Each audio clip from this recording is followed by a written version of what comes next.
l'Europe a toujours été au cœur de notre engagement. J'espère que toutes et tous, vous pourrez vous engager concrètement sur le terrain pour nourrir, faire vivre et concrétiser ce projet européen qui constitue l'ADN de notre mouvement. La Grande Marche pour l'Europe va durer 6 semaines. 6 semaines pour ramener l'Europe au cœur même du projet de chaque citoyen français. Nous sommes européens et parce que nous sommes européens, nous voulons changer l'Europe. Je compte sur vous pour que ce 24 mars, ce soit le point de départ d'une grande transformation de l'Europe. Vous savez, c'est par le quotidien aussi que l'on transforme le monde. C'est par de l'action quotidienne, celle que vous devez incarner, celle que nous allons incarner.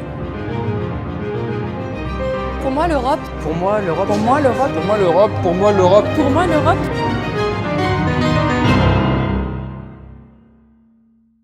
Bonsoir à tous. Merci d'être présents avec nous ce soir dans cette salle du Bobino, dans le 14e arrondissement de Paris. Je tiens particulièrement à remercier nos intervenants pour leur présence et les échanges qui vont nous permettre d'échanger sur l'Europe. Je remercie également les référents des arrondissements du 14e, évidemment, du 15e, du 16e et du 17e, les élus qui nous font l'honneur d'être présents ce soir, et également toutes les équipes des arrondissements qui ont organisé cet événement.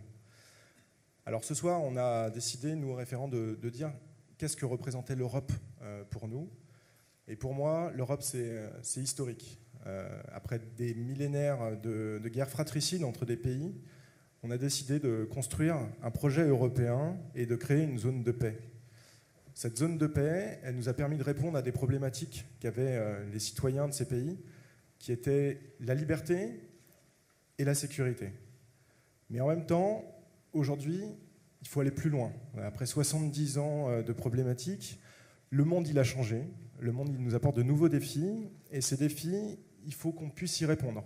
Et on le voit avec l'actualité, qu'aujourd'hui, il faut aller encore plus vite. Il faut faire plus que ce qui a été fait jusqu'à présent. Les 3 dernières décennies nous ont permis de nous protéger. Maintenant, il faut penser aux 3 prochaines et au-delà, et protéger les citoyens de l'environnement qui nous prépare et le monde dans lequel on vit. Alors, tout ça, aujourd'hui, je vais passer la parole à Fanta, qui malheureusement n'est pas là pour des problèmes de santé, la référente du 15e. Et je vais laisser Margot lire son message à sa place. Merci, bonne soirée.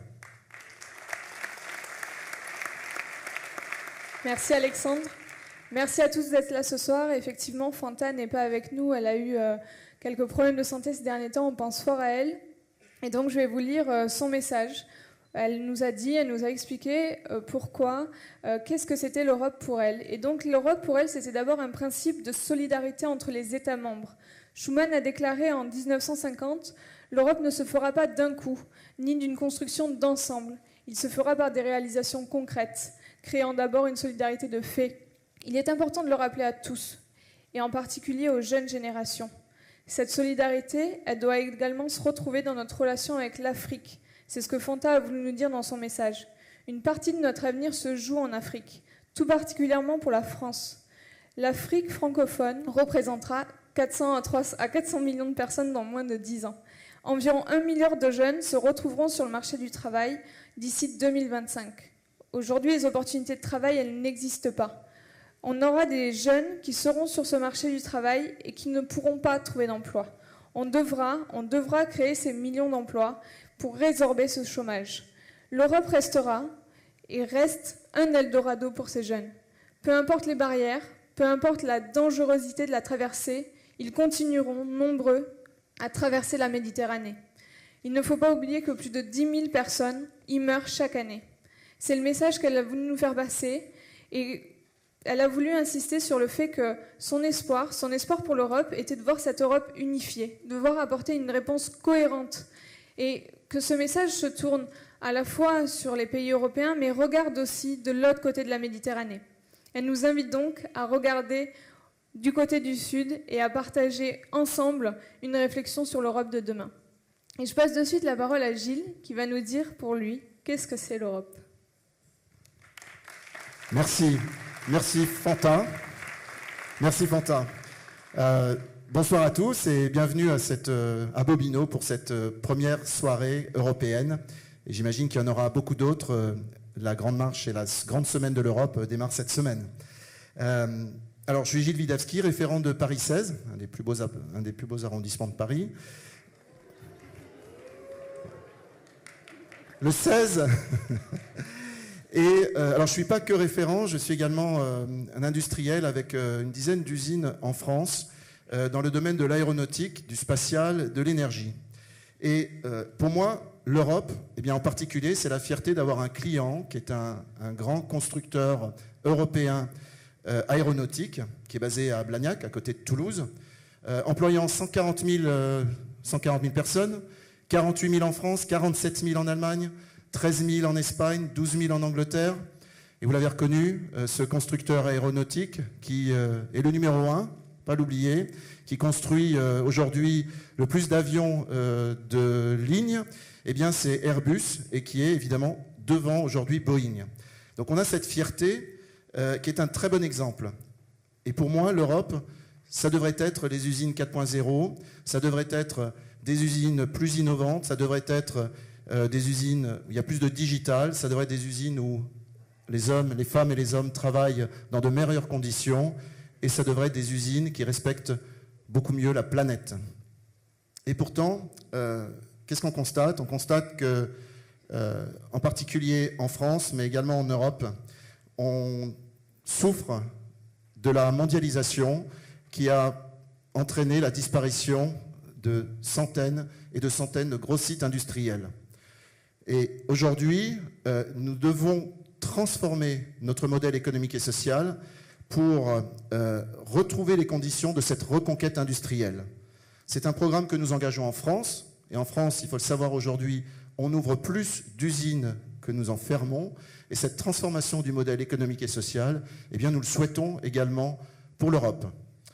À l'image de la politique aéronautique et de la politique spatiale européenne, je rêve qu'il y ait demain une grande politique stratégique, par exemple, pour l'industrie de la transition énergétique. Margot, que représente pour toi l'Europe ? Donc je vais parler cette fois-ci pour moi. Qu'est-ce que représente l'Europe ? L'Europe, c'est avant tout pour moi un héritage. Un héritage tout simplement parce que c'est l'histoire de ma grand-mère maternelle, qui est portugaise, qui a quitté son pays très jeune pour que son père aille trouver du travail d'abord au Maroc et puis ensuite en France. C'est aussi l'histoire de ma grand-mère paternelle, qui elle est italienne et qui a fui la misère de l'après-guerre pour venir s'installer en France, retrouver son père et son frère qui étaient déjà installés depuis 1 an. Et finalement, la France, c'était pour mes grands-mères à cette époque ce pays qui protège et qui donne un avenir. Et ces migrations, ces mouvements, ces parcours de vie, aujourd'hui, c'est une richesse que j'ai au fond de moi, dans ma culture, dans la façon dont j'ai été élevée, notamment par mes grands-mères. Et c'est quelque chose aussi qui fait de nous une communauté. Et je crois que ces migrations, ces mouvements, ils résonnent encore beaucoup dans notre actualité. Je crois qu'on est confronté à un défi majeur. Il est face à nous aujourd'hui, il sera face à nous demain. Et c'est ce que je voulais formuler aujourd'hui, c'est ce vœu que demain, ça ne soit plus uniquement la France, comme ce fut le cas pour mes grands-mères, mais tout simplement l'Europe tout entière, qui soit cette terre qui nous protège et qui en même temps nous donne des opportunités, nous permet de nous émanciper, nous donne tout simplement un avenir. Et nous permettre de vivre longtemps encore avec cette promesse qu'on a fait dès le départ, de paix, de prospérité et de liberté. Aujourd'hui, vous l'avez vu, on a essayé assez rapidement, pour vite donner la parole à nos intervenants qui sont avec nous ce soir, de vous donner un peu notre sentiment, notre sensation, notre réponse à cette question, qu'est-ce que c'est l'Europe pour nous aujourd'hui ? Vous avez vu des réponses différentes, entre uniquement 4 référents. Je pense qu'il y a des réponses également extrêmement différentes ici, dans cette salle de Bobino, où on est plus de 1000. Et alors, imaginez au niveau de l'Europe, combien de réponses pour cette vision, pour ce sentiment européen. Je pense que l'Europe s'est levée un jour sur ses 2 jambes, celle de la volonté de paix et celle d'un désir de liberté. Et finalement, aujourd'hui, on voit que cette Europe, elle piétine, elle trébuche, Parfois même, on se demande même si elle ne marche pas sur la tête. Et donc aujourd'hui, nous avons le grand honneur d'avoir ce panel d'invités, ces grands invités aujourd'hui, ministres, députés, anciens députés, députés européens. Et c'est pour ça qu'on a envie, tous ensemble, collectivement, de tracer cette route, tracer ce chemin, voir ensemble quels projets nous pouvons construire pour demain, pour l'Europe, pour justement la remettre en marche. Je passe tout de suite la parole à Anne Massé, qui est coordinatrice Europe pour le 16e arrondissement, et qui va animer la soirée ce soir.